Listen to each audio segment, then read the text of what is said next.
Ooh, it's that time of year again.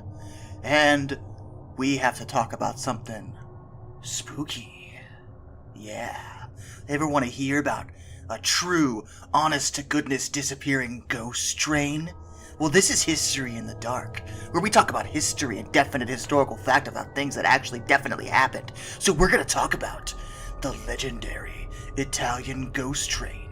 It was known as Zanetti, and it took 105 people into a tunnel, and they never came out. But if you look throughout other history, you see that the train time traveled, and it appeared in various countries across the world throughout history, and some say to this day, it still travels. Ooh, this is a load of barnacles! Okay, in all seriousness, hi guys, welcome. That story was the first one I found when I started researching disappearing trains.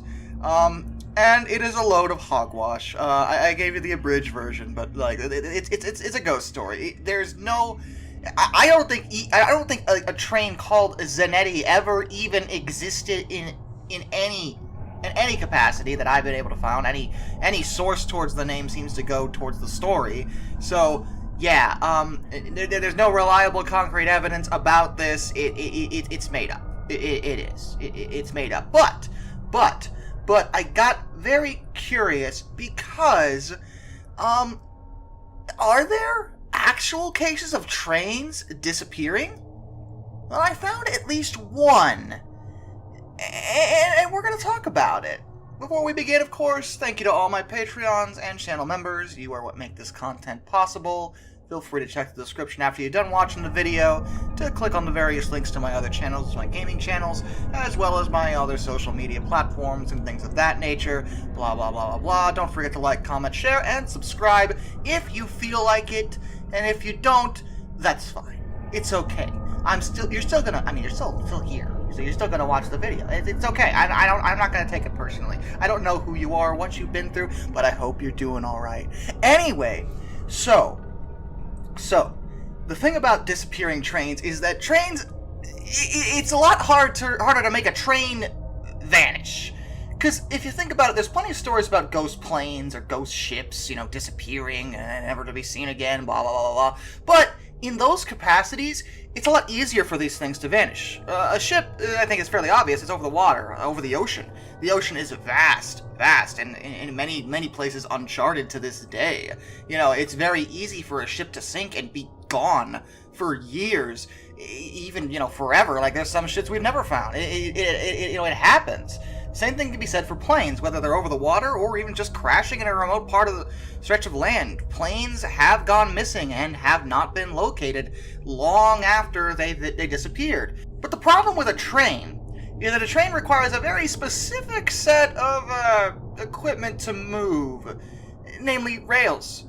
So if a train, something does happen to it, it's usually pretty simple to figure out exactly what.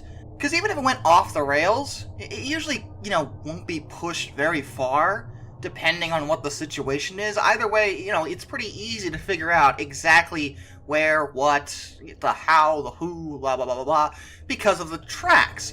But, I did find one case of a train that did vanish and went missing for 100 years. Why? How? Well, I will happily explain this to you. Let's go back in time to about 1910, and we're talking about the Canadian Pacific Railroad.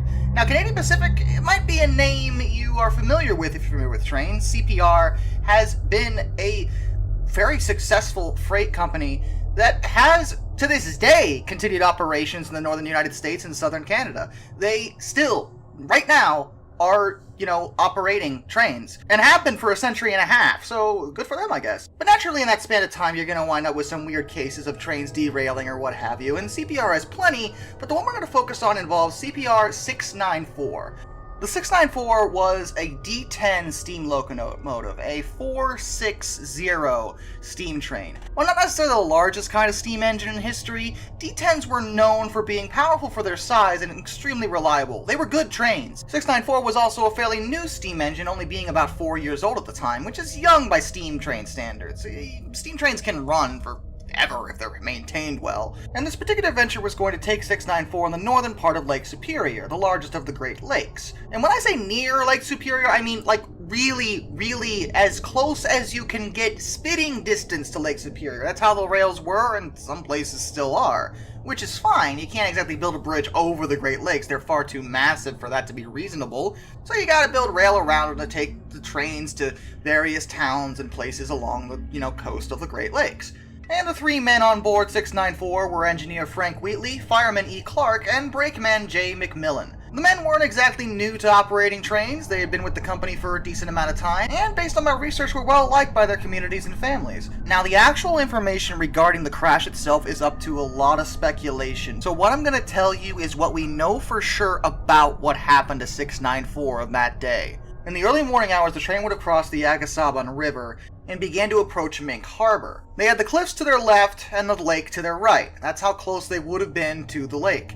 However, as they came around a corner, they were bearing down on a rock slide on the rails. The train collided with the rocks, sending the engine and 2 of the boxcars into the lake.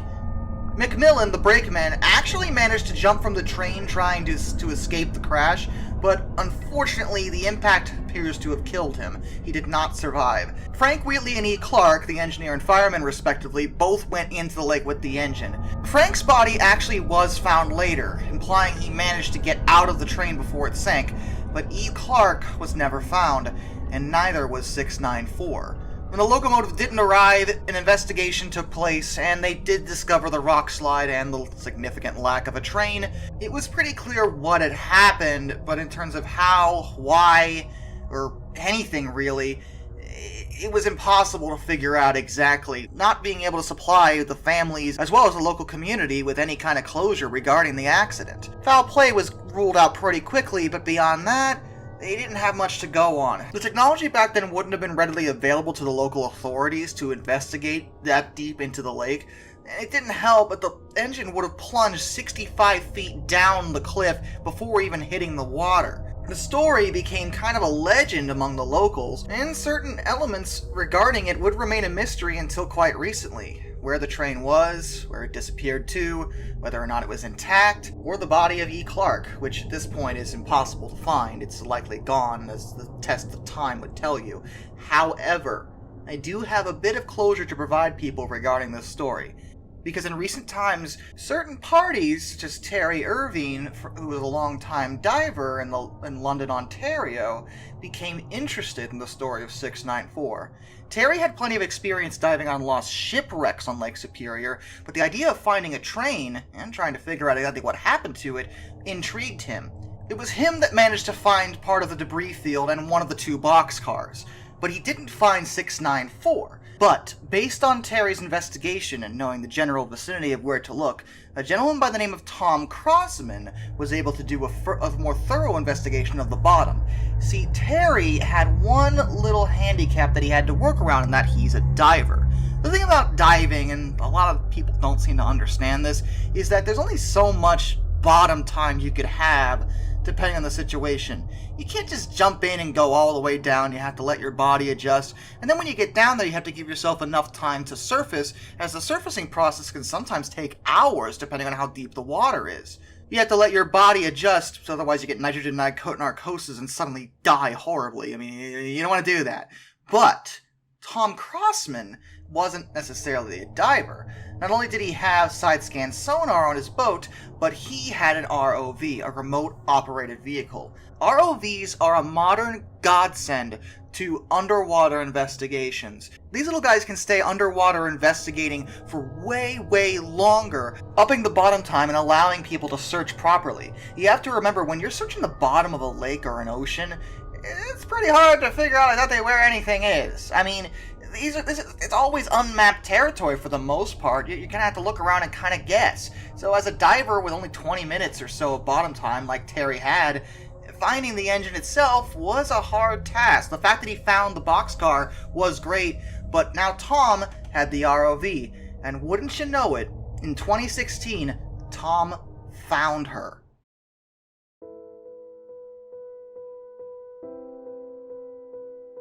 "694 is still on the bottom of Lake Superior, as anybody could have guessed. Down there, alone, for over 100 years. She's in remarkably good shape based off of being underwater that long. The Great Lakes, because they're freshwater, tend to be a little easier on metal than an ocean would have been. However, the state of the engine itself in terms of being intact is another thing that raises a lot of questions.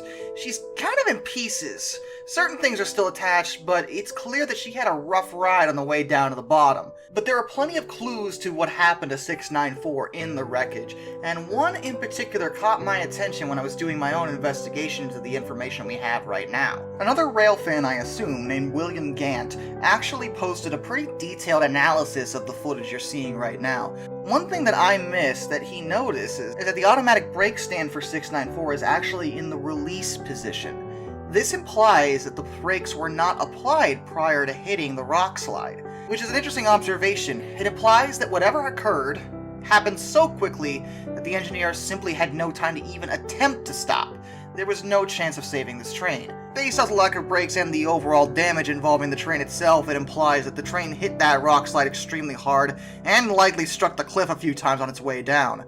There was a plan initially that if they found it intact enough, they might be able to raise her entirely, but based off of her being mostly in pieces, that's not something that anyone seems keen on doing anymore.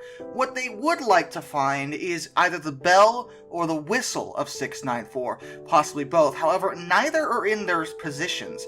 Nobody knows what happened to them at this point. They likely fell off during the fall, meaning they're probably somewhere in the debris field, buried under the silt and sand of Lake Superior, meaning that finding them is going to be a Christmas nightmare, and I don't envy anyone who has to do that. As it stands, up until this day, neither one has been found, but at least we can be happy knowing that at least 694 itself was located. We can put some of the pieces together and figure out just what happened to those three poor souls that died that day. And instead of just being another ghost story, 694 can now be known as a tragic accident that it actually was. So with that, till next time, this is Darkness, and I bid you all a fond farewell.